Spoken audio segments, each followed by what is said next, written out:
Cela fait maintenant près de 18 mois que les cours du pétrole chutent et dans leur sillage, celui des principales matières premières.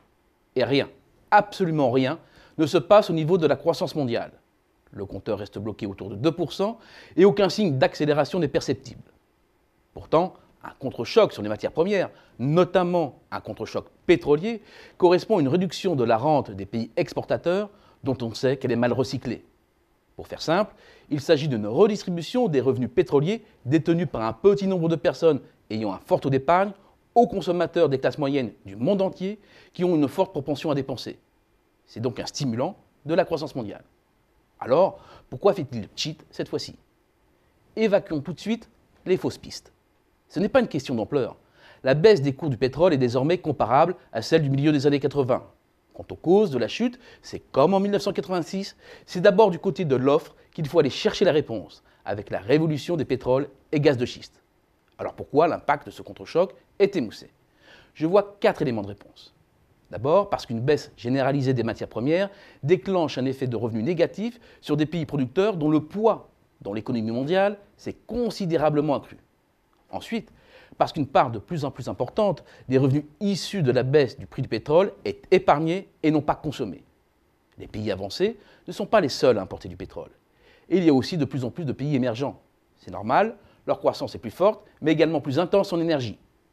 Bilan, la consommation de pétrole s'est déplacée vers ces pays. Le 5 formé par la Chine, l'Inde, le Brésil, la Turquie et l'Afrique du Sud représentait à peine plus de 6% de la demande mondiale de pétrole au début des années 80. Aujourd'hui, c'est plus de 20%.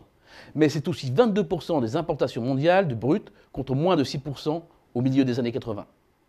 Ce déplacement du centre de gravité n'est pas neutre, car le taux d'épargne dans ces pays est traditionnellement plus élevé que dans les pays avancés. En d'autres termes, la propension à dépenser les revenus de la baisse du prix du pétrole est plus faible. Le contexte d'austérité en Europe joue dans le même sens car une partie de la cagnotte pétrolière part au désendettement. Troisième élément d'explication, le rôle des États-Unis. Leurs choix radicaux en matière d'exploitation des pétroles et gaz de schiste en ont fait de nouveau un grand producteur. Une baisse du cours du brut est certes profitable aux consommateurs américains, mais elle déprime l'activité de la filière pétrolière qui a été l'un des fers de lance de la croissance ces dernières années. Quatrième élément d'explication, enfin, le contexte financier dans les pays avancés. Au milieu des années 80, l'inflation est forte. La chute des prix du pétrole entraîne celle des prix. Les banques centrales abaissent leur taux directeur et les taux nominaux diminuent.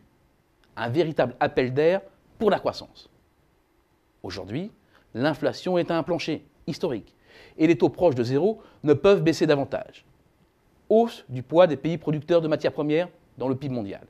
Baisse du prix du pétrole plus épargné aujourd'hui qu'hier. Retour des États-Unis comme grand producteur de brut. Contexte financier défavorable. Explique pourquoi la baisse du prix du pétrole ne soutient plus la croissance mondiale.